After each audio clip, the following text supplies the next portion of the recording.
We are live. It is 2:06 p.m. Central Standard Time in the United States, 8:06 p.m. GMT in the UK.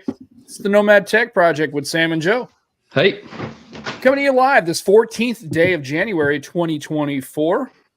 And if you're watching the stream, good. If you're not, you should be. If you are watching the stream, listening after the stream, we post the podcast. We have a very, very special guest. We got Piotr on the show again. Welcome, sir. Thanks for coming. He's short notice. Sorry, folks. We didn't really have anything lined up prior to today. So he came in on very short notice, and we always are gracious. Sam, that's how we roll, though, right? We don't tend to plan. Yeah, sometimes we actually plan stuff. That does happen occasionally. I do send an email out for guess a couple of weeks in the future. That does happen. Yeah, but when it comes to our buddies like Peter, yeah. Hey, you fancy coming on? yeah, it's okay. It's a very informal kind of thing around here. So welcome. Thanks for swinging on by. I realize you could be doing a lot more. Well, hell, you could be doing damn near anything on a Sunday would be more productive than this hour you're going to waste. But hey, thanks for swinging on by. Appreciate you as always, man. Not a problem. There's only a few TV shows that I've got on the go at the moment. Probably getting away from TV. It's going to do some good to me today. Yeah, I don't watch a lot of TV. It's just not my thing. Which I guess is funny because I grew up in an era where, TV was, you were really, when I was a kid, you were like, if you had cable TV, you were like a rich person. Like my buddy, his dad happened to work as a manager of one of the local cable companies. And so he had all the channels because it was part of his perk of working there.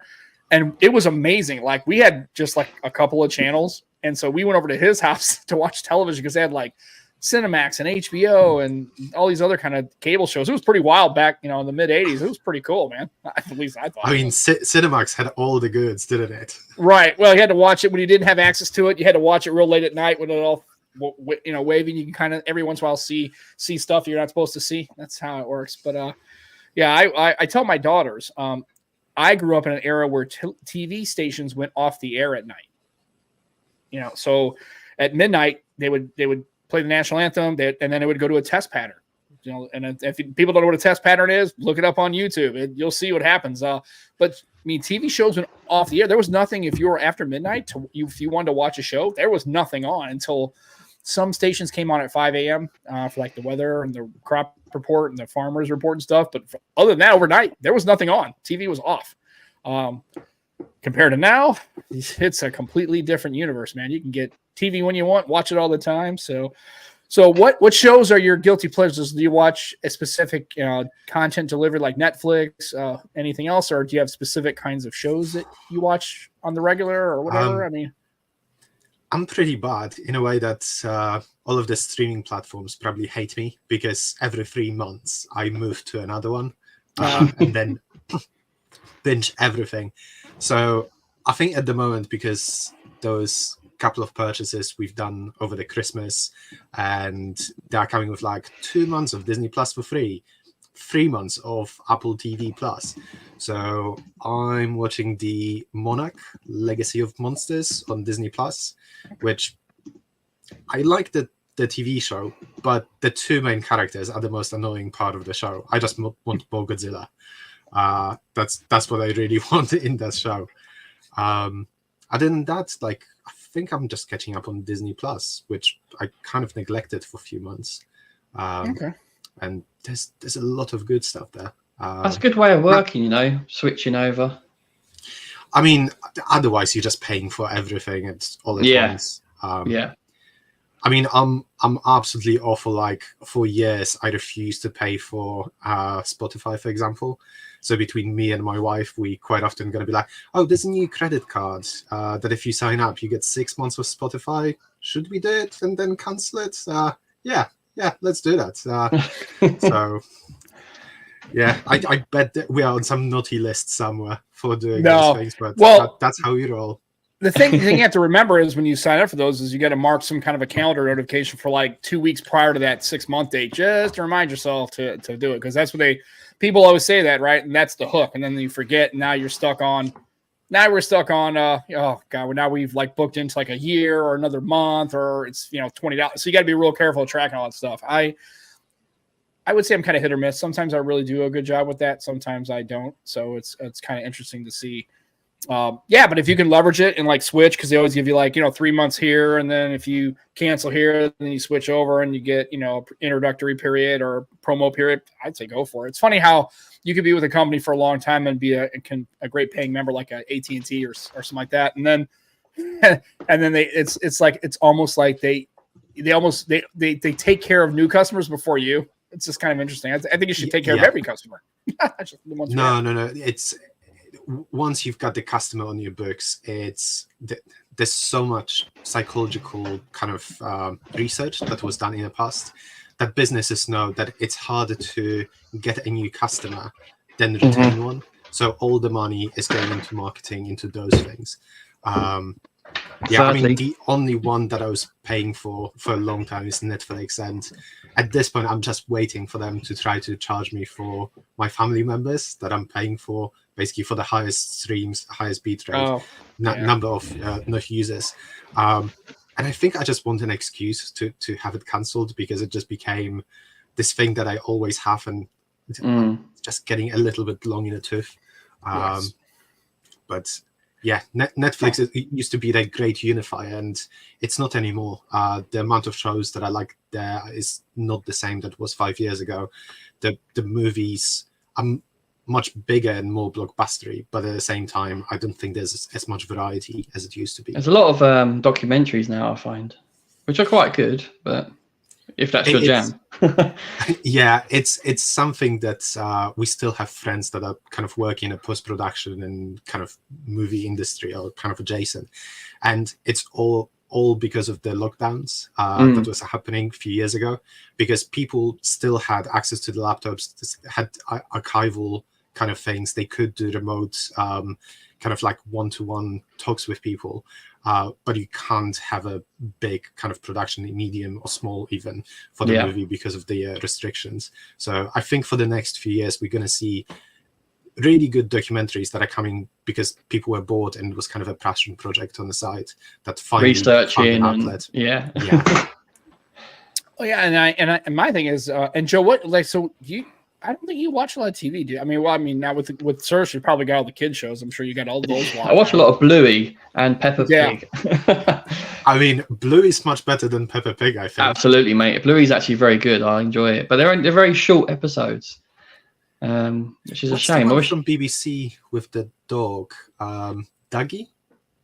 Dougie, yeah, I like that as well. I do like that one. She doesn't watch that as much though. I think it's for smaller kids, but I do appreciate the animation on that, and that's probably why I like it. Yeah, the right audience. Yeah, I'm a simple guy. Yeah, unfortunately, or actually, fortunately, depending on how you look at it, I the last shows I was watching when Anna was little was The Wiggles. That was the thing. She was big. Oh, that's terrible. That I know, but the songs were really catchy, and it was bad because I would be sitting there and I'd be just kind of like at work and I'd be like humming Fruit Salad. Why am I humming the song? It's terrible. That and Gullah Gullah Island and just all sorts of other. She wasn't into Barney, thank God, because I couldn't. That voice, I couldn't take it. Watched a good show called Fooled You Once. I think it's called Fooled You Once. That was quite good. That's on Netflix. So UK. luckily, my daughter really wasn't a big TV watcher either, which was kind of nice. So it's all good. What about Becky? Is Becky a TV watcher? Oh yeah, her and Karen Caitlin watch TV a lot. Oh yeah. Well, not a lot. I wouldn't say that's not fair. But they do watch a lot of shows. So for me, I don't. I have all that stuff. I did find it interesting yesterday. Peacock, I guess so. That's the NBC streaming service, whatever. I know, especially now. So the only reason I really watch any kind of shows on TV live would be for sports. Oh, okay. Well, go eat your damn cake, you dig in, fat body. Anyway. Scoop, Gentleman and Sam. Perfect. That's awesome, sir. So, yeah, Joe's going to be ready. Get it out of here. You got it in your beard. You make sure you get it. There you go. No, that's my grey hair. Yeah, no, that's my grey hair, mate. Pound cake. It's pound cake shrapnel is what that is, bud. So, anyway, so I watch really for sports, right? For like, but I noticed the other day, and I don't know which game it was because I was working at the club, but there was a game that was on Peacock. So I was like, great. So now some of these NFL games and the playoffs are starting, and it's like, oh man, now they're going to be, MLS games are on Apple TV, and so I noticed now it's like that's what's going to draw the rest of the people. And people are like, well, I don't watch a lot of those shows, so I'm just going to watch regular broadcast TV. And now you're starting to see sports are starting to now transition to these services, right? Because again, why not? Apple's got a ton of money. They can throw contracts at the NFL and Major League Baseball. And they're like, well, we're just trying it out to see, if it works and all that kind of stuff. And then you find out that you'll get a notification probably in a year or so that, oh, guess what? If you want to watch any of your local baseball games, you're going to have to sign up for Disney Plus or Apple TV or Peacock or wherever the contract goes to. And it's like, oh, Jesus, it's just going to be that kind of world now. And I just, yeah, Amazon's got a load of football now. In the UK. So but I think in US it was already a mess. If I remember from a couple of podcasts that I was listening, people are always referencing I think it's called Sunday Ticket. That is just, depending on which region you are, you might need to use website, you might need to use your cable provider, you might need to go to the actual team website to log in to see what's happening and where the scores are coming from. Yeah, it was all over the place. And then the other thing, I tried to sign up for NFL Sunday. No, I'm sorry. The Major League Baseball was called Extra Innings. That was the baseball comparison to it. And you had to it was weird. It wouldn't take any of my logins. Like I tried to log in with my AT&T cable. That didn't work. I tried to log into the website, MLB TV. That didn't. It was just like I couldn't get it to work. And then the funny part was your local team. So in St. Louis, it's the St. Louis Cardinals. I couldn't watch Cardinal games on MLB Extra Innings. I'm like, why the hell would I pay $340 a year so I can watch Mariner Athletics? I don't want to watch the Mariners. I don't want to watch the Oakland A's or the Chicago White Sox. I'm like, I want to watch the Cardinals, and it's because you have a local affiliate that has a contract for. So it's like it was pointless. I'm like, I mean, if you like to watch a lot of baseball, sure, but I don't watch a lot of that kind of stuff. So I was like, well, I tried it out I think I had a 30-day trial period to see if I liked it. And you're right. I couldn't, the authentication was weird. I didn't know if I should do MLB TV or AT&T and then link to it. It worked on my phone for a couple of days, and then some days it wouldn't work. It was it was a mess. So you're right. I mean, I ran into that a couple of years ago, and I was like, yeah, I'm good. So I'm gonna have to pay for it anyway. That's the only part. It sucks. I can already tell that's coming. As these, and now if they're having NFL games like last night was on Peacock, that's just a harbinger for things to come. That's going to be where when the sports are on those shows, that's where I'm going to have to really probably pay the money. Because honestly, if it wasn't for my wife, I would have satellite service or anything. I would just watch shows ad hoc, Netflix and a couple of others, and that would be about it for me. I don't watch a lot of stuff. Well, there's hope. I don't know if you follow the news from CES, but I think it's Broadcasting Standard 3.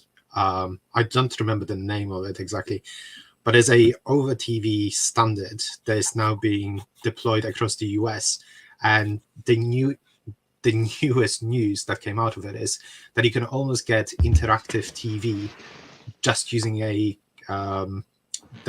over the air signal. Right. I think if that can be leveraged into you signing up on your TV to all of your apps, all of your credentials, and then TV can kind of understand that this channel is set up for the game of this kind of sports, it would basically pull the information that you need to be available to you on the moment. Yeah, and then we do have an antenna. Unfortunately, I live a little far away, so I can kind of get sort of there's two of the stations, two affiliates, or ABC and CBS affiliate. I can get them pretty clear. The NBC one, it can't. It's just, and it has 0.1 and 0.2, so I get a few. If I lived a little closer to the transmission tower, which is, I'd probably get all that stuff, and that's probably what I would use. But now, what's the point, right? Nothing's on broadcast TV. I don't watch a lot of local network affiliate stuff. So again, for a person like me, it's just So speaking of CES, looks like it had a pretty good show. A lot of folks got to go, and a lot of stuff came out of it. I saw.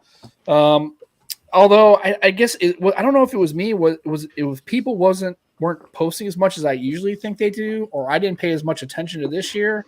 It didn't seem like there was a lot of people talking about a lot of real big stuff, right? There were cars and gadgets and stuff like that because it's an electronic show now. I see more cars than anything else. Yeah, I did see a lot of those. Yeah. I think there's a shift. So CES originally used to be for people working in merchandising, kind of what I'm doing in my day-to-day life. And they would be basically presented with products then kind of discuss between themselves and sign a contract for the next 12 months that with this company, we're going to buy this amount of TVs, laptops, different things. And then I would say like 10, 15 years ago, it kind of shifted during the kind of blogging era on the internet into, no, we need to be business to consumer. And I've got a weird feeling that it's kind of like pulling back into more of a meetings behind the closed doors. We're going to show everything to people that need to be briefed because everyone's in one central location. But in the end, we want to have our own kind of release schedule, and we didn't want to be lost in the whole newscast of CES. Yeah, and really was, I guess it's really a trade show. I mean, that's what that's its core thing, right? And it just, I don't know, it just turned into, I guess this year it just, it seemed to be, I guess I wasn't paying as much attention to it, but it seemed like there just was, let's put it this way. My feed didn't get annihilated with every little right? The other was day 2 of the show and we met these people, but what I did notice is a lot, it was more of, it's turned into more, at least from the tech creator space, a way for you to all meet creators and network with those creators. That's what it turned in, because I saw everybody taking pictures with everybody else. It's like, hey, I saw Michael Fisher. Hey, I saw Jacqueline Dallas. Hey, I saw this. That's what it looked like to me, which is fine. I mean, loads of selfies, yeah. Well, it seemed like more for in that component, it seemed more like a networking event for those people, not necessarily reporting, or as you would do, as an industry person, right? As a merchandise or as a buyer, talking and seeing what this product line would be and see if you want to incorporate that into your business and buy, meetings behind the scenes. It seemed more for the creators there, not as much reporting. That seemed to be ancillary to why they were there, which is really everybody gets together, has some dinner, networks, chit chats, gets to know, shakes hands, which I think is great because and honestly, that's the only reason I would go. I mean, I would go for the tech and seeing stuff, but I mean, we would go just to kind of like, meet those people we talked about, network and those kind of things. So that's kind of interesting. I don't know. Yeah, a lot of cars. There was a Snapdragon car. Yeah, that's pretty cool. So that's interesting. Are they going to make, or are they just going to do like all these? It's basically just showcasing all their stuff there. They're not actually going to make a car. Yeah, it's more the chassis, really, isn't it? Yeah, I think you've seen kind of the mock-up of it, of the interior, what's available in Hawaii, haven't you? Yeah, we saw a nice BMW with Snapdragon interface. Okay. Yeah, that was really because cool. I know they've got several kind of concepts internally, which is sometimes only the dashboard with the wheel and kind of like how human would be interacting with the car itself.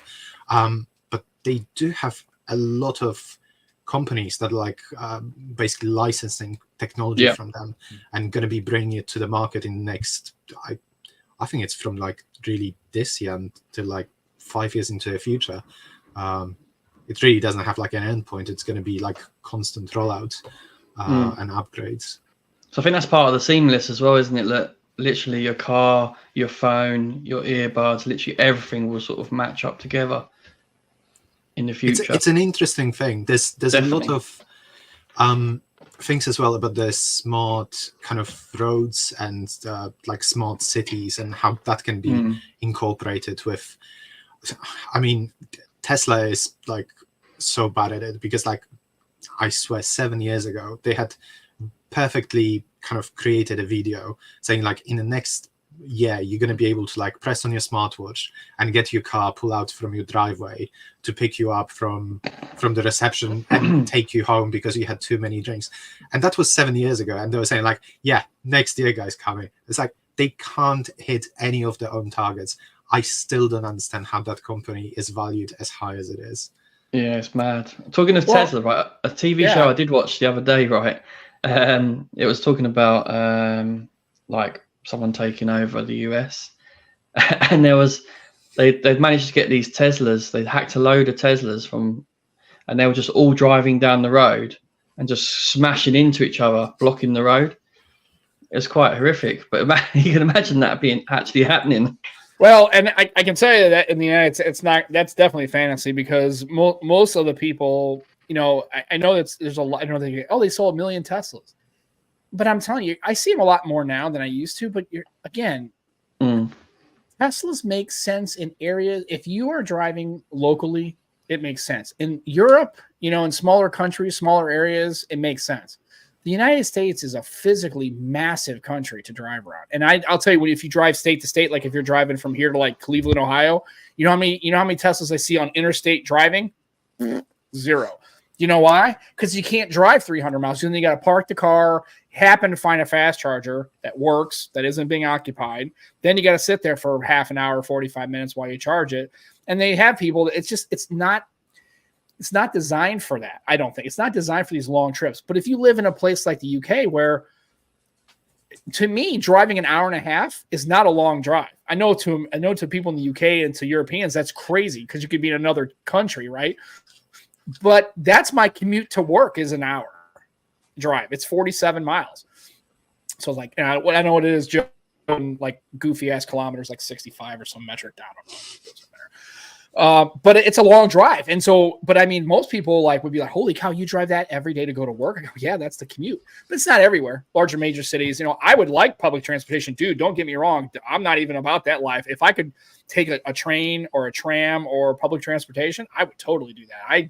I like driving, but I'm not these guys like, give me my car and my guns and my baby back ribs. I'm good, right? No, I would take public transportation. But speaking of Tesla, is Marquez Brown? Is he selling his car? I thought he was selling his car. Is that what? Yeah, he's I see that. Yeah, I see that on Twitter. So I guess does he have more? Yeah, Twix. Does he have more than one Tesla, or is that his daily car, the Tesla? I think that's just his daily driver. Yeah, no. But I think he was selling it, and somebody was giving a bunch of junk about it. So I don't know if he's going to go back to a regular car or. I don't know. I happen to see that he's got access to everything. I bet there's someone from Ford calling him would you like to try Marquis for 3 months and just tell us your thoughts? There's someone from Rivian definitely sending him emails and tweeting him. It's like, do you remember you said quite positive things about our car? How would you like to do a longer form on it? BMW's Polestar. There's so many brands, even from China. There's a company BYD. I don't know. I think so. Yeah. Actually, when I was flying for my last holidays, the taxi driver was driving it. I think it's called Model 3, oddly enough, as well.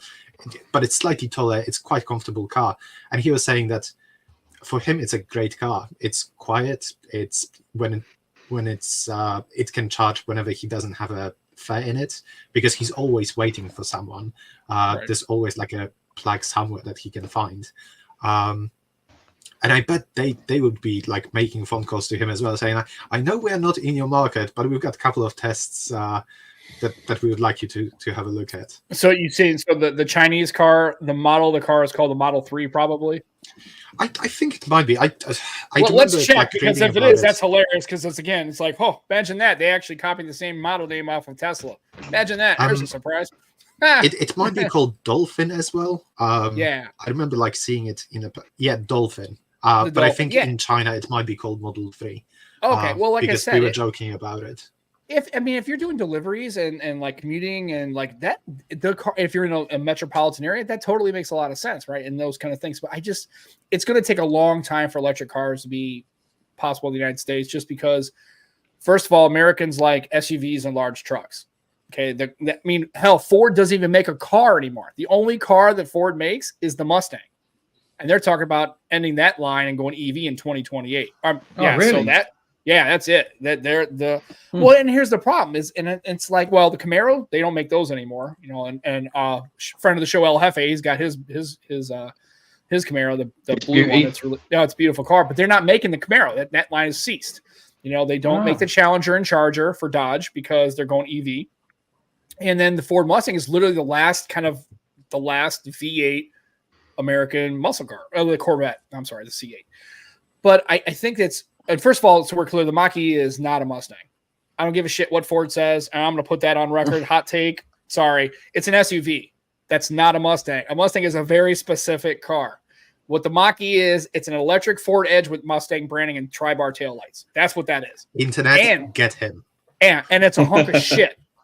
And I wouldn't buy one if you paid me, I wouldn't drive that car. And what's your handle for Twix? Oh, that's all you can tell for it. Yeah. Sam, we all have a price, and a free car would go pretty far with us, I think. Right. Yeah. Like I said, I mean, I love my Mustang. Don't get me wrong, but at the end of the day, the Mach-E, actually, it's funny, is my wife's best friend. She has one, and she likes it. I think, Sam, I think Ford should send you one for you to try out. No. And see if you like it or not, and if it will change your mind. The only two cars I would buy from Ford are the F-150 and the Mustang. That's it. They're first of all, their 10-speed transmissions are garbage. I don't give a shit. They're constantly failing. They're not really well made. And my buddy has an Escape, and he's had all sorts of problems with his transmission.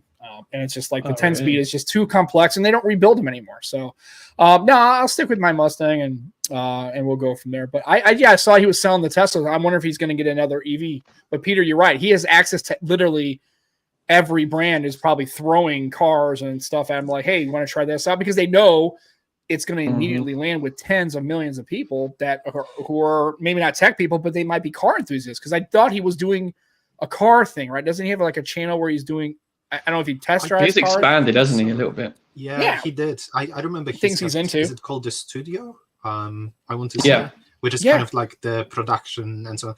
That's the one that I'm mostly watching from him, I need to say. But you know, the long-standing joke in the kind of like internet community is like, we are releasing this product today, and then Marcus is like, here's something I've been testing for the past few months. Right, exactly. Yeah, it's kind of they'll run and gag, right? Yeah, it's even with the Apple products, which they were so selective who they're going to invite and who they want to have kind of like visible or give platform to.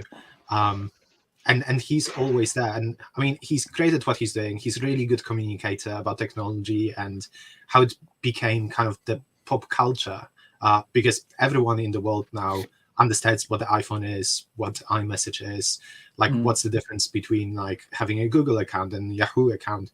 And he helped to move that needle, so people are a bit more literate in technology. But at the same time, he is in a position of privilege, kind of, because he's got such a large following. I still feel like when he's giving kind of verdicts after the product, he actually is giving them a fair shot. He is not skewed one or the other. Apologies. Yeah, like I said, and I don't know, and maybe he did do a Dodge or a Corvette. I'm not sure. I just, well, and here's the thing. I mean, maybe he did, but that's not. I mean, here's the thing. That's not. And this is where I was going to ask you, Joe, because I noticed you had the Snapdragon and you're going to the Samsung event. And I wanted to ask, because now you're starting to kind of get into this bubble where you don't have a Samsung device. Usually you're using a Pixel, usually you're using an Experience. Well, the one they gave you. Sam, don't out him. To be fair, no, I'm not. What's this? Yeah, it's. And what's this? That's a Samsung watch. And what's this Samsung tablet I'm on now? Right. No, I'm just saying though, but you're not exclusively a Samsung guy, and not would it be a show? No, I'm an Android guy. Right. So I'm open. So, like I said, I guess my question is for like, how would you feel like? For me, I would find it would be difficult. First of all, you're getting compensated for your your time, which makes sense, but you're also getting compensated for your opinion, and so it would be hard for me like to. Well, he kind of is. They're not. They want him to push his product because he's got brand recognition. Because not me. He says, no, not. I'm saying, but I mean, curious with you is you don't.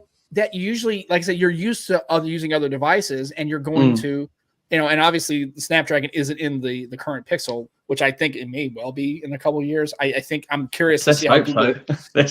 I'm curious if Google's going to actually switch off the Tensor, like with Samsung tried the Exynos, and they just, what I mean, it was just easier to go to Snapdragon. So we'll see. Obviously, there's a discussion for that, but I guess it would be weird because I'm not a fan of certain brands of cars. And so if like, let's say if Dodge, like Ram, right, the truck offered me, hey, would you like to try the Ram? I'd be like, no, I'm not interested. And it's not because I wouldn't be interested. It's because I'm not a fan of that brand. I know I have buddies who are mechanics who aren't fans of that brand, that they are really non-reliable vehicles. Like Toyota Tundras are reliable, Ford F-150s are getting, you know what I mean? It's just not a brand I would do. And I would feel kind of like, I would hope I don't know if I am, but I would hope I would be enough to say, hey, look, I'm biased to your product, right? I know I am. You know what I mean? And saying, hey, but I don't know. I guess my question would be, and this is not a question of Marquez necessarily, but I'm wondering if people take brand deals or consider them knowing full well that they're not fans of that brand going forward.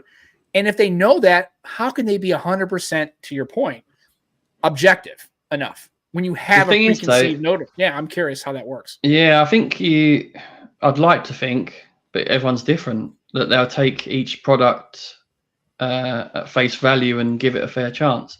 But I mean, I would, but I don't know if I can't speak for other people, really. Well, and I guess there's a level of professionalism right there. But I guess my question is, how much can you overcome a natural human response, right? If you know what I mean? It's like, again, and some people maybe don't have really, I understand that, I have a real kind of, things I really like and things I don't really like. Maybe people are a little bit more kind of in the middle and they don't have such polarizing views. So maybe those people would be better. But for me, I you know what I mean? It's just, I know how I am, and I know that would be a problem for me. For some brands, I just know that I would try to overcome it with professionalism and everything else and try to be objective as possible. But I know deep down in the bottom, maybe it's 2%, maybe it's 3%. I don't know. I know I wouldn't be 100% like objectively. Yeah, fair. I get you, because like my work phone. I don't think anyone is 100% objective. We all come with kind of a baggage to us. Absolutely. Yeah.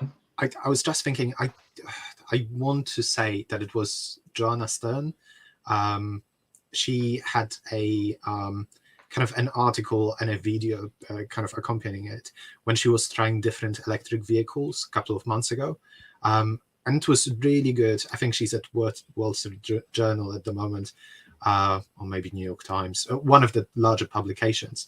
And she started by saying that she's not a car person, but her family is expanding and she's kind of looking into those.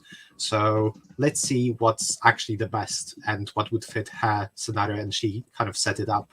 What are her requirements? But we all have baggage and kind of like preferences. And if you're going to disclose it, I think people are going to understand it, that's everyone. But at the same time, internet is just not a very nice place sometimes. And if you're going to say Samsung is not my favorite, people are going to be like going after you. Same if you're going to say I prefer Android over iOS, people are going to say like, it's because you don't understand Apple. You haven't. It's too expensive for you. They're going to try to justify anything. Right, you're basic. That's why you don't like it. That's why you don't like iOS. You're basic. You aren't enlightened enough to really have experienced that. And once you do, you really see the light, kind of thing. I get that argument for sure. I don't know, and it's just sad because kind of recently I realized that I'm getting to the age that like saying no is just becoming boring. So let's just say yes to more things. Like. Right. How many more years of like going around the world and like visiting places that I wouldn't normally I can have before I'm gonna have to be like, you know what, like I'm getting too old for this. Right.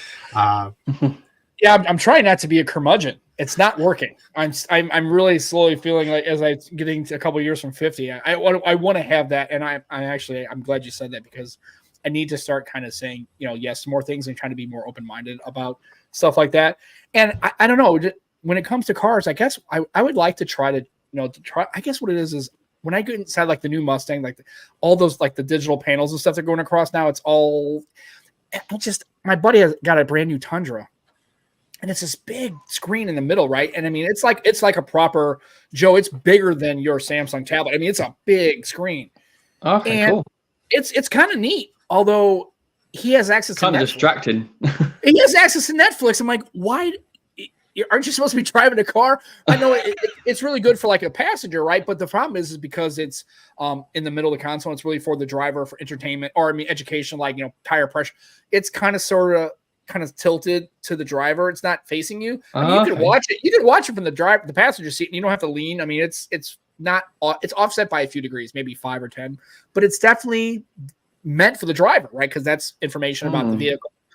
But I'm thinking, why in God's name would you need? That's what we don't need more of is distracted drivers and introduce stuff into cars that would distract them. Because I know people, I guarantee if they're on their phones driving, I guarantee they're going to be watching Netflix, especially if they just left the house. They got to run to the store and they're pissed off because they had to stop. They have like 15 minutes left of their favorite show for season that. And you don't think for 1 second they're not going to be tempted to push it and kind of do one of these jobs? I know they're going to do that. And it's just like, I don't know. I think there's some things that are, but I have to test it. Like to Peter's point, I have to say yes to those things and try to drive them. I think first of all, the speed is crazy. I'm like, he did that Rimac. Did you see that video of MKB with that Rimac? Dude, that car is nuts. It's like 0 to 200 miles an hour in like 20 seconds. It's insane. This car, he gets it on a tarmac and he gives it like a Porsche 911, a GT2, like 2 seconds and just blows the doors right off this fucking Porsche, man. It was like, holy crap. It put him back physically in the seat. I mean, that's how much torque this thing had. It was insane. I was like, wow, if you're a speed guy, yeah, I could get in. I could get into the electric car. I think I could get into it. But it's just an interesting where we live in. I'm going to see how 2024 is. I mean, we got the new phones are coming out on packs coming up. Joe, you're coming back to the US. Yeah, man. I can't believe it. Keep dragging you back to the States, man. We're trying to see if we can. Hopefully, eventually, you'll come to St. Louis. I don't think so. They're not. Not for an event. Not for an event. They're not going to do. Needs to be an event. I don't think that's going to happen. But so what's the scoop with that, man? Like, how? I want to let the listeners know what you got going on in here in a couple of weeks, or actually, so it was quite a shock, really. I mean, the DM came on Tuesday last week, but I didn't actually see it till Wednesday. Okay. It's like, oh, there might be a place for you. So it wasn't even guaranteed. There might be a place for you. Let us know ASAP if you can make it. I was like, oh shit. But I was actually at a leaders meeting, so my boss was there. I showed him the DM. I was like, if I can sort this out, can I go? Because obviously Samsung launch is pretty massive, but I mean the pre-order period is not that as big, to be fair, for us. It's the actual launch itself that I need to be there, which I will be. But yeah, my assistant store leader was off, planned to be off next week, and he doesn't have plans for that holiday. So I was like, dude, do you mind swapping? And he could. So it all fell in place perfectly. And then a couple of days ago, it was confirmed. Got my tickets confirmed, and yeah, it's all good. Buzzing, absolutely buzzing. Yeah, man, that's incredible. So as you can tell, that so for the Nomad Tech Project, Joe is definitely the face of the franchise. It's not me. They're asking. Am I? No. Well, they're asking for Joe. Places. Joe's going places. Sam, however, is going nowhere, and which is perfectly fine. I mean, I'd love to go because it'd be kind of neat to have that experience. To be fair, Lenny's the face. Lenny's the face, right? And then for this podcast, Sam is the voice, and Joe goes places. Yeah, Joe goes places because they're like, yeah, it's nice enough to hear Sam, but we don't want to talk to that guy. He's Joe. So it's fine. I'm very lucky, but it's not going to happen forever. I mean, there's a lot of insiders that they'll take other people. But yeah, while I'm getting the opportunities, fantastic. Yeah. So when is that? Isn't that coming up pretty soon? Yeah, so I fly Tuesday, 11 a.m. my flight is. It's only 3 hours because I land. No, it's not. It's 11 hours. Right. I land at 2 p.m. Because you're going west. You're going back in time, dude. That's what's happening. Yeah. That's what happens. So like, how can I leave Heathrow at 11 and land in San Jose at 2 o'clock in the afternoon? What the? It's magic, right? No, it's called time zones, dude. It's cool. Yeah. But anyway, well, hopefully this time around. Well, I mean, it's 11 hours, so I mean, hopefully you won't land and be just completely wiped that first day. Where you get, I mean, you're gonna get in local time pretty early. But you're still gonna be lagged out, man. That's a lot of time zone and a lot of air time. You're gonna be kind of tired the next day, but hopefully, at least you're not getting in really late local time. Hopefully, hopefully I can sleep, but I have a feeling I'm not gonna. Oh, you're gonna be first of all from this flight, but then also just your level of excitement. I mean, you're gonna be just amped to get there because I can say right now, if I was going, I would not be like oh, it's just another thing. If you've been doing this for a long time and you're an industry guy, it's no big deal. Matter of fact, you'd probably be kind of like it's just another just another business trip, right, for you. For nerds like me, it's amazing. You're going to be stoked. I mean, you're going to be all amped up. I don't think you're going to sleep the entire time you're there. If you do, it's going to be a few hours. So, it's going to be kind of wacky. Well, that's good. And it's I guess you might be questioned on the way back. It's like, sorry, what happened to your eyes? Have you slept at all? Yeah. She was like, have you had any substances? We need to test this guy. Right. I was going to say they're going to come in. They have these edibles now. All right. Sounds like you've been kind of trying them, man. No. And no, it's good. If I was ever going to do anything, it would be edible. You know me so well, Sam. Right. Well, I was going to say, but is it just the 2 days? It's just 2 days, right? Yeah. So fly back home on the 18th. Okay. But it goes a lot slower because I don't land till the 19th. I know, it's crazy. So I guess my question is were you considering getting a Samsung device in 2024? I mean, were you looking? I mean, I know you already have that one, so obviously, Well, last year I got the S23 Ultra on my contract. Right. Yeah. And the only reason I got rid of it is because Dan the Man, Grounded Tech, showed some interest in it. And I sorted him out. Otherwise, friend of the show, by the way. Make sure you always say friend of the show. Friend of the show, and he's more than friend of the show, and he's part of the show every now and again. I mean, he's one of our proper mates, man. Yeah, he's one of our dudes. So okay, yeah, he showed an interest in it. He really wanted it, so I sold it to him. But otherwise, I wouldn't have. So my rotation now, guaranteed, is the Ultra, and then when the Sony One Mark 6 comes out, I'll get that as well. That's my guaranteed, and then anything in between and around, who knows? But that's what I do now. So I guess interesting. So not a Pixel 8 or even a Pixel. I'm assuming not. Well, I guess have they decided to do the 8A? Is that not a thing? Do we know? Does anybody? I haven't heard anything, to be honest. I don't know. I thought they were talking about ditching the A line. Is that going to happen like this round? Are they going to say no on the 8A? I think. I don't know. Possibly. So the rumor during the 7A was that they're seriously considering if there's need for that line, or would they be continuing basically with the previous model. And even the 7A is more expensive than 6A from what I remember. And it might be that it's going to be every other year kind of refresh, especially with the length of the updates and so on that they're kind of committing to. Right. Okay. But I don't know. It's a weird scenario because it means that for years to come, Google needs to be supporting a lot of different tensors. Even with the 8, they announced how many? 7 years? 7 years, yeah. Rumor is Samsung's going to do the same as well. Yeah, but the rumor on the Samsung, from what I heard, it's only on the Ultra, with the lower tiers being kind of like within the 5-year window still. Which there's so many rumors, like we won't know until the day probably where exactly it lands.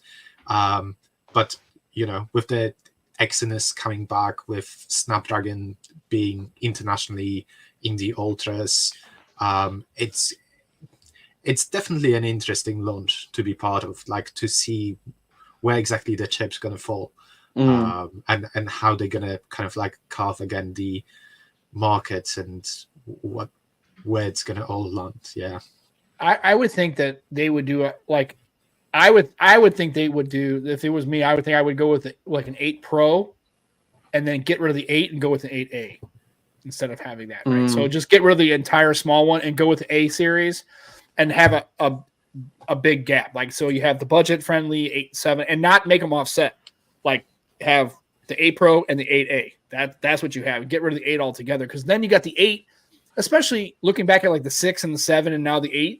Look where it lands price wise. It lands right around these 8, 7As. So I'm like, you know what I mean? It's like, why not save $60 in the used market and get a 7A? The lines are blurred, that's for sure. Yeah, that 8, the single digit, like the 8 and the 7 and the 6, compared to the A series in that same range, and obviously an 8A, I think it kind of makes it weird for them. I think it puts them in a weird spot. Now you've got 3 devices, one's offset, and I don't know how it works long term. Now you've got these devices, essentially 3 a year, offsetting, right, time frames. And well, I personally don't think the 8 should be so far different from the 8 Pro. I feel like it should be like, with Apple, where they have the 15 Pro and 15 Pro Max. They're pretty much the same phone, but a different size. That's how I feel the 8 Pro and 8 should be, but it's not, sadly. I think the 8 and the 8 Pro, I think those phones should have software parity.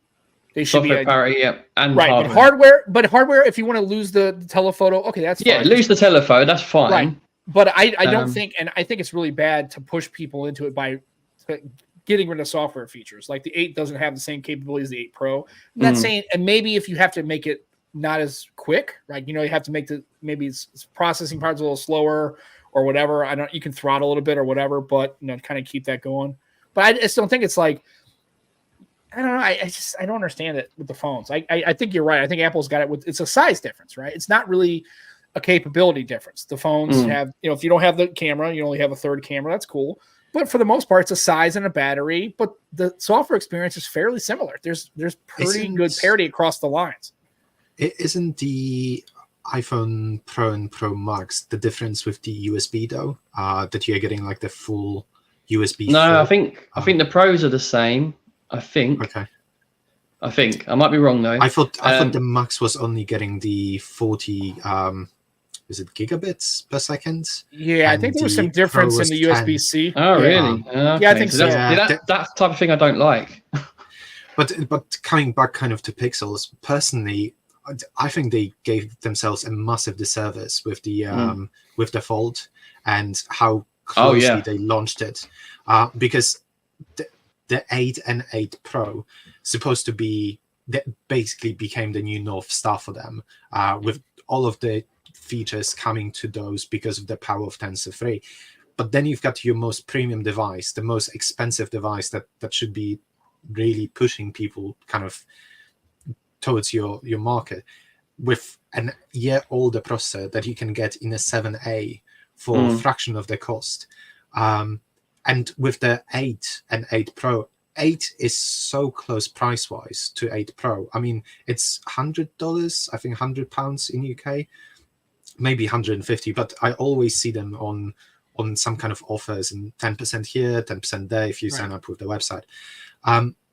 It feels like a product that it's only there to anchor the more premium one. That only what Apple used to be so good at saying, like, if you're going to give us another $50, we're going to double your RAM. If you're going to give us another $100 on top of that, we're going to double your storage. They were masters of that. You're starting with an iPad that starts with like $299, and suddenly you're looking at, why am I not getting the iPad Pro 12? Like, I mean, it all makes sense. It's so much better. It's like all of the pencil things. Like, I definitely would use it. And third camera, LiDAR, isn't it? LiDAR, yeah, LiDAR. That's what I call it. I only read it several times. Like, I never said it out loud, and I was like, "What the hell? It doesn't sound right." But they were so good at it. And again, with the iPads, with the iPhones, I think they're losing the track of where exactly the average customer is and how far you can push them. And they're just trying to segregate customers into smaller and smaller groups, and with like no target product. It's a really weird time. I think a lot of companies are finding themselves kind of in a hot water of kind of missing the point of customers are looking at the moment. Well, and that's why I like what OnePlus. They just have the OnePlus 12, right? With the 11, right? There was no Pro. It was just the OnePlus 11, and then they had the 11R or 11T, right, or whatever, or 10T.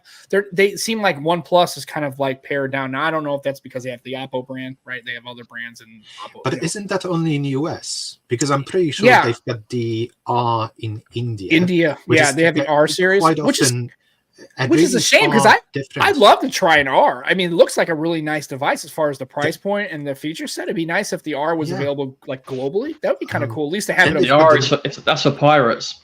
R. No, I'm just kidding. Then they've got Nords, which are more kind of budget friendly. Yeah. But as well, they're starting to like punch really into, I would say, medium to medium premium market. Yeah. However you want to classify that. Right. Oppo is basically the sister from like another Mister, however you want to like describe. All of the products they're so similar internally. I mean, it really reminds me of the good old days of like I think it was R7 and OnePlus 2 or 3, and it was like literally the camera housing was the only thing that was different between them. Yeah. Yeah, Yeah. Well, it was the same thing when I bought my first Scion. That was an American, it was a Toyota. Matter of fact, if you open up the engine, it was all Toyota parts, right? And then even the windshield said Toyota because it was a Toyota. I mean, it was a Scion brand, right? Which is, I don't understand why they ever made the brand, honestly. It was kind of stupid. They're trying to target younger people. And the funny thing, it was mostly older people that bought the Scions in the United States, which is kind of interesting how it kind of changed on them. In Europe, we've got that with Skoda and Volkswagen. People started buying Skodas because it's 97% the same parts in Volkswagen, but 15% less. Hell yeah. Well, you know how it goes. What Volkswagen is in the United States. So I have a bunch of buddies who are mechanics, and they said, people who are Volkswagen people, they never buy a second Volkswagen in the United States. That's just and we had a Jetta. I had a 2011 Jetta, and it was a fun car until I got about 100,000 miles. And when things started to break on it, it's a pain in the ass. First of all, everything's plastic. And then it was just a pain. Everything was very expensive to replace. I mean, that was an expensive car to maintain. I was just I'm done with this car. Fun to drive. I liked the car. I mean, it was fun, enjoyable, but man, some of these parts are how much is it to do a basic AC service? It was $900. I'm like, dude, what the hell? It's oh God, okay. But we'll see how it goes. I mean, I'm excited, man. I guess on those, I guess they'll announce pricing, but I think it's already been leaked, right? And there's somebody a meme. I guess it was a pipe that had spigots, breaks in the pipe, and somebody's trying to it said Samsung and it said leak. It's trying to keep the leaks down. I think they have all the colors. And is it me? Was there a lot of colors? It was 6. Yeah, some of them will be Samsung exclusive though. Right, so I guess through Samsung.com, I'm assuming if you're going to do all that. Yeah. But they looked kind of cool, and I don't know how I feel about the colors. Only because a lot of people use cases, so it's or they use skins, right? Extreme skins, and some people have a case, and it's basically not, unless you get a clear one, it pretty much occludes the color of the phone. I mean, it kind of sticks out a little bit through the ham, but I love how everybody gets all hung up on the colors of the phone, but yet most regular people, even, they would put, a case on it. So you really wouldn't see much of the color really anyway. But Sam, it's funny you say that because obviously I have cell phones and people get so strong on what color they want. And you say to them, oh, you're going to put it in a case. Yeah, but I still want that color. It's that important to them. Oh, you mean when they come to the store, they're getting, it's well, we have in stock is black.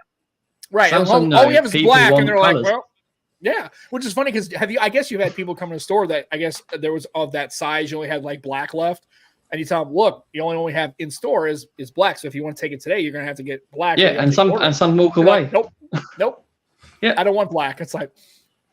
Well, that's cool. Or you can wait 2 weeks and get the color you want. Yeah, I'll wait 2 weeks. Well, you know what you should do is, too bad you didn't make your own skins, because if I was in the store, I would literally say, you want black? No problem. You don't want black? You want red? Come over here. And they could pick from all the colors, and you could sell a skin and throw it right there on the phone for these folks, right there in the store. Yeah, that's what a network should do. Yeah, they should do that. All you need is a couple of Cricut printers. Yeah. What do you want? Printers, plotters? Yeah, I'll suggest it to the guys up top. Yeah, I was gonna say you might want to send an email to O2 leadership and say, "Hey, my buddy Sam's got this great idea," and it's okay. All he needs is just a couple of pounds, and it's all yours. No questions asked. We're starting to get bots now, dude. Yes, Twitch bots. Love it. Oh, that's a great offer.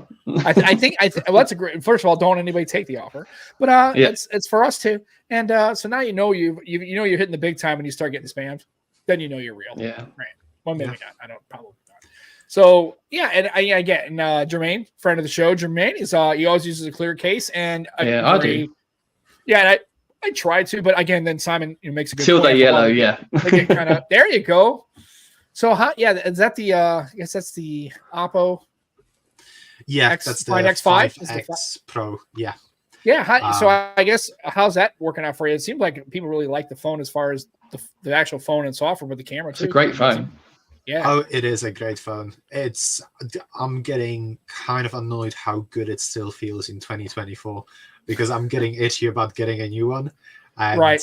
I can't really justify upgrading because there isn't many phones that the camera wise is better than this, or like the Samsung S23 I've got, well, Ultra that I've got downstairs.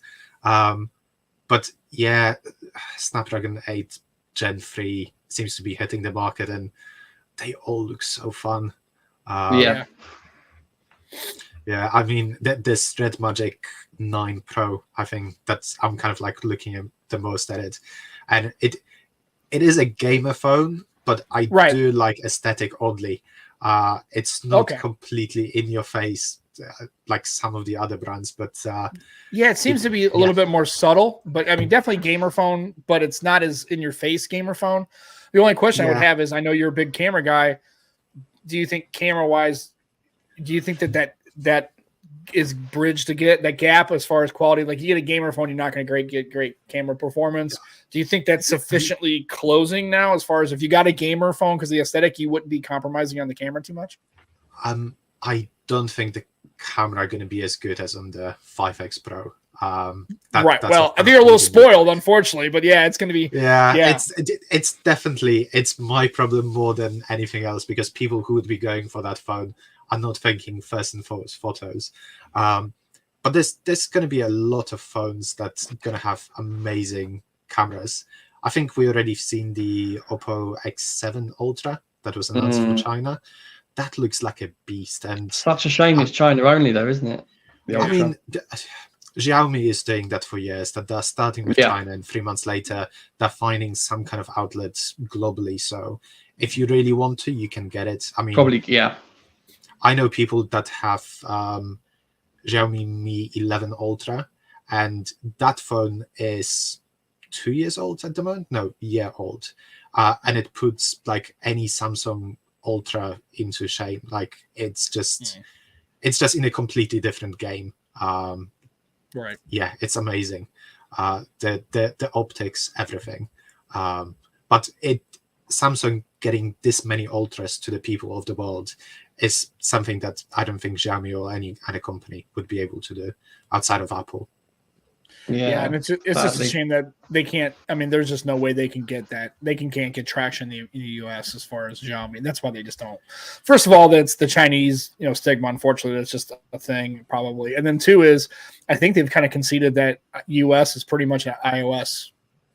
It's going to get that gap will widen, or not widen. It'll be more iOS in the United States. It's a shame, because I wish I lived in Europe, because you have access to those devices and you don't have to. You have to compromise. To be perfectly honest, like Xiaomi 5 years ago was borrowing a lot of things from iOS. So there was a clear case that Apple could have gone to the courts and saying, this is stress dressing, we need to stop it. And basically all of the shipments are stopped at the border. Kind of what's happening now with Apple Watch. I'm hoping that Apple kind of going to have to reset their ways. Like, they're not underdog anymore. They can't be treating companies as kind of like, oh no, you had a really good idea and the contract is slightly too high, so we're gonna employ basically three quarters of your company under our new division that's going to be led by your technology officer and so on in 6 months when NDAs and everything gonna expire. I'm kind of hoping that the competition gonna reopen and we're gonna see a push. We're hearing about Microsoft opening a mobile app store thanks to European Union. I think that's a great idea. My problem is that even on open platforms like PCs, like Windows, Steam is so far ahead that Epic Games can't get any traction and they're literally giving games away. Microsoft Store with buy here, play on your Xbox is not getting a massive traction. So can they execute it to a point that we're going to be talking about like iOS, Apple, and then you've got kind of, I don't know, Microsoft third store, third preferred. I just don't know. People are kind of like creatures of the habit, and they already know that to icons. Yeah, absolutely, mate. Yeah, it'd be hard to get. Well, we'll see. I mean, it's it would be nice to have the extra competition. I mean, it'd be nice to have, more players in the market, because I think that always drives innovation. I mean, but it's funny how people say that, but yet they still fall as creatures of habit, right? They fall back into what they know, right? And so they don't want to push their boundaries. And maybe an iOS user is expanding, or if you're a lifelong Samsung user and you see this, you're walking through the store and you see a OnePlus or an Oppo or another phone, you're like, or an Xperia, right? If you have access to it, you're like, man, this, and then giving it the proper time to get adjusted to it and brand changing it and seeing how the flavor of Sony, how they bring the Android to the market, right? So you're not really changing Android, but you're kind of changing the OEM of it. I think people just kind of get, they're creatures of habit, and it's kind of hard to break those. And I think that's why iOS has been and Apple's been so successful, because they completely leaned into it. And to be honest with you, and has manipulated it to make it work for them. I mean, they're a $3 trillion company.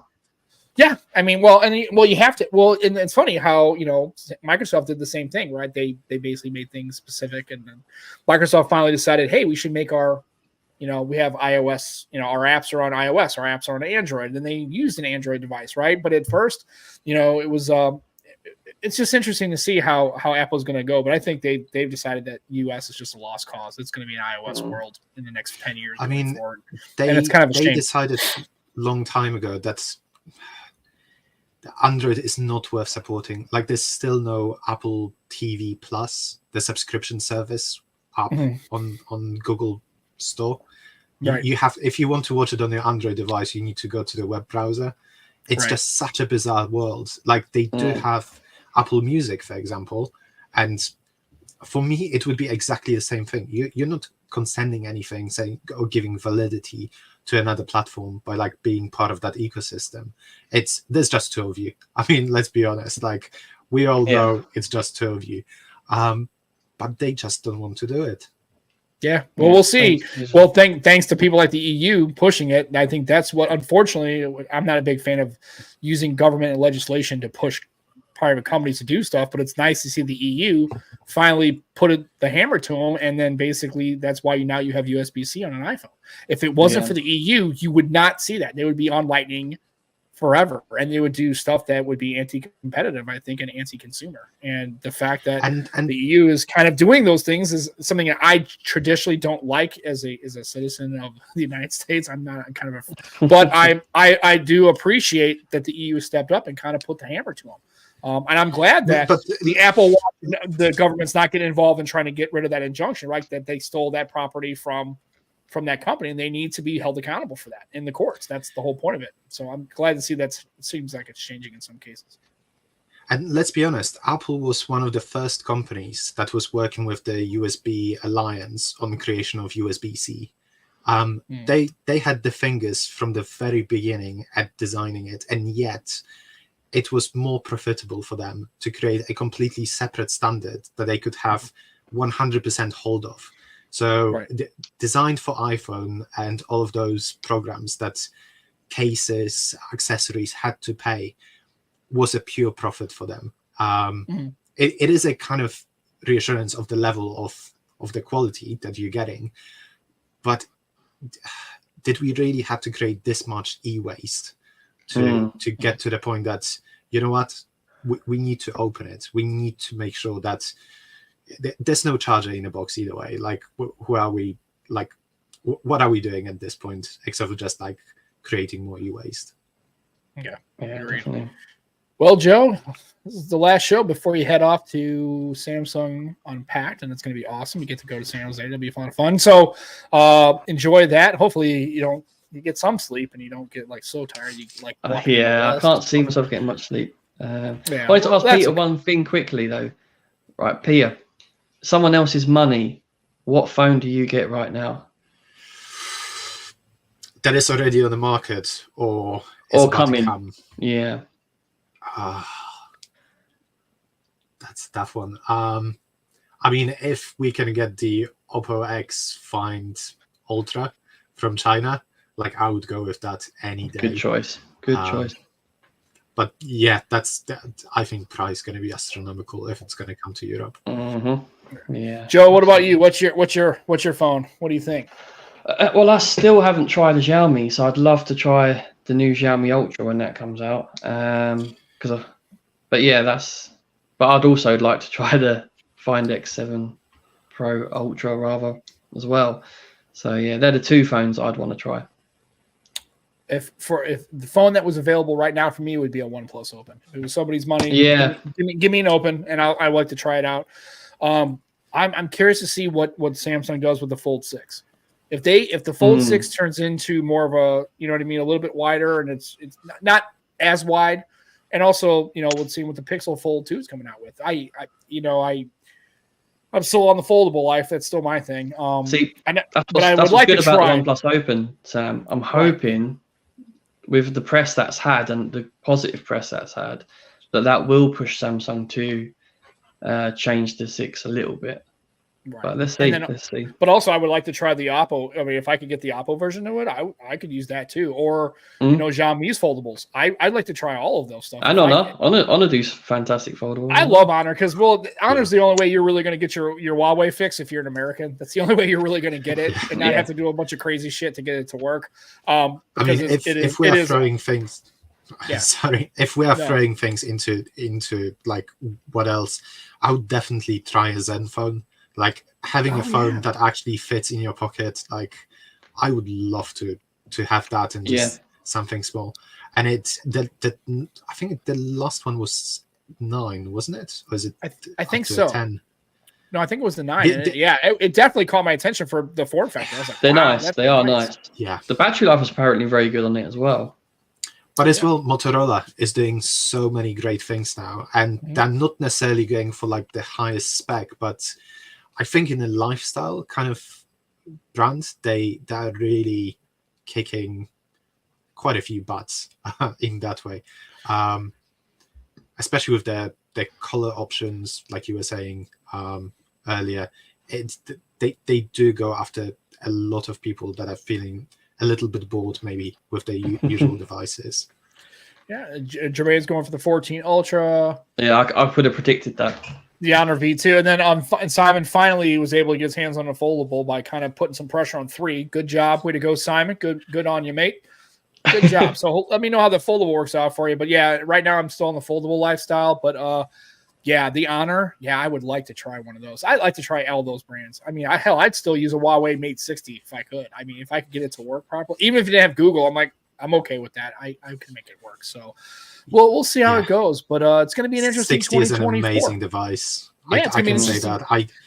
I've got P40 Pro Plus. It's a really long name downstairs, and I tried and that feels still great, like 3 years after.